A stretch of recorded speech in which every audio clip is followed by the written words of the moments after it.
Hello and welcome to climbingarborist.com. My name is Dan Holiday, and in this video I'm going to show you the awesome technique of double bagging with your throw line. I'm going to show you how to do it, how easy it is, and how this will make your life so much better when throw lining.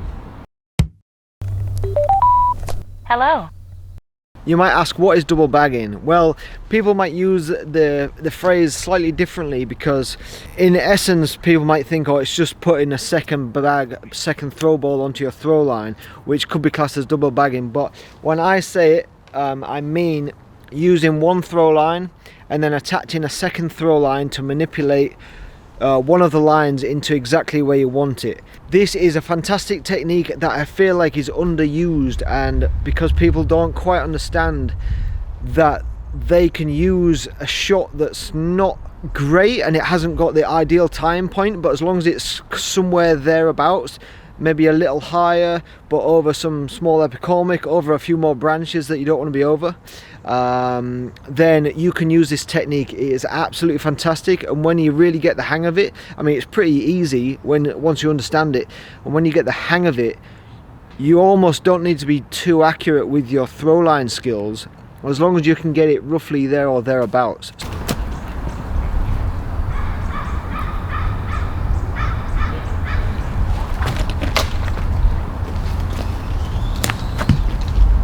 Okay, so let's follow the throw line that I just chucked in. I got it pretty much where I want it, but I'm going to have to manipulate a little bit to get the fork, just to get it isolated. So that is the fork that I want there. That one. But you see the line is going up over this branch in front of us, and then it goes over there, and it's above that small side branch there, but I want that union. So what that means is I've pretty much got the shot, but I need to work it in. Now, if you don't want to risk just pulling up one end of the throw ball and trying to swing it around and hoping for the best, I mean, there's a good chance that I could get that. But say if this was a bit more tricky, or there was way more shoots, more things to get snagged on, that would be a bit risky. I mean, it's risky whatever, because the fact of just pulling out a second throw line and throw ball, and pretty much you can guarantee that I'll be able to get this with a second line, no problem. Whereas if I pull it up, there's always quite a high chance of the ball not coming down, or getting too much friction on it, or getting snagged around something. So let's do this. First thing I want to do is decide which side is the easiest and least amount of work to get the union that I want. So this line here has come down the back side. It's come down pretty much straight down the back of the trunk. It would be isolated if I could get it back there, whereas this one goes up through the front over a branch, so there's more work to isolate this side. So I'm going to attach my second throw line to the ball that came down the back side.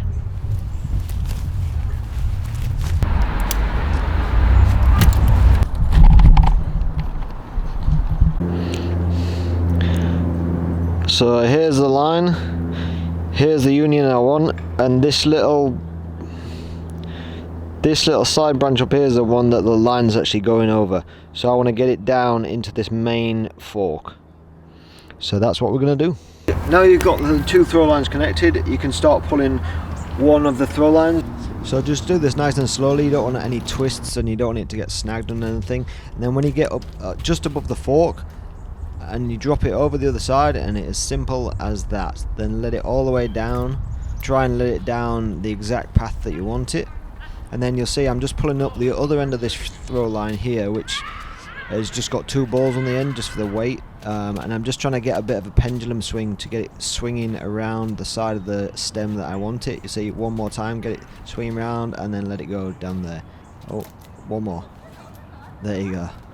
And that's down the side that I want it. So now that fork is isolated, Another great part about this method is that you have a control line on either end, so if one end gets stuck in a fork or something, then you can pull it back out and then try again.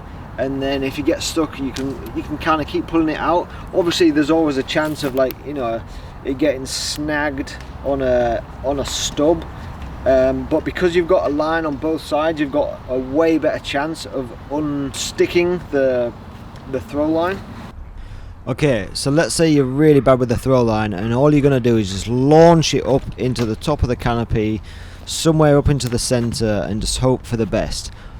What are the options if you pull up a second throw line at that point? Another fantastic use of this technique using the two throw lines is that when it's up in the canopy, you can start getting some pendulum swings and really get it going back and forward, because you're not just pulling using one line and waiting, trying to get the momentum of the swing. You've actually got two sides of the line, so you can manipulate it even more, and you can get a really aggressive, like, projectile in one direction or another, and then you can manipulate the direction that you want it to throw in as well. So this can be really useful just for getting it into the area that you want it, getting it into the fork you want it, by manipulating and getting a swing on. I'll show you that.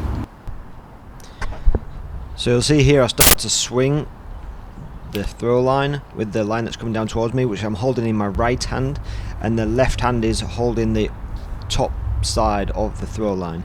And you'll see I get it swinging, and just the swing before I release, I actually let go of the right hand, and then I pull short sharp tug with the left hand to get it to flick in to that union. So you'll see me here, and I'll let go with my right hand on the last one, and then I'll now pull.